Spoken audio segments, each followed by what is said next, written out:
تم پر فرض کیا جاتا ہے کہ جب تم میں سے کسی کو موت کا وقت آ جائے تو اگر وہ کچھ مال چھوڑ جانے والا ہو تو ماں باپ اور رشتہ داروں کے لیے دستور کے مطابق وصیت کر جائے۔ اللہ سے ڈرنے والوں پر یہ ایک حق ہے۔ پھر جو شخص وصیت کو سننے کے بعد اس کو بدل ڈالے تو اس کے بدلنے کا گناہ انہی لوگوں پر ہے جو اس کو بدلیں، اور بے شک اللہ سنتا جانتا ہے۔ اب اگر کسی کو وصیت کرنے والے کی طرف سے کسی وارث کی طرفداری یا حق تلفی کا اندیشہ ہو تو اگر وہ وصیت کو بدل کر وارثوں میں صلح کرا دے تو اس پر کچھ گناہ نہیں، بے شک اللہ بخشنے والا ہے، رحم والا ہے۔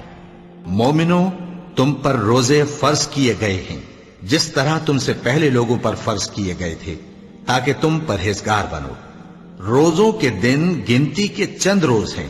تو جو شخص تم میں سے بیمار ہو یا سفر میں ہو تو دوسرے دنوں میں روزوں کا شمار پورا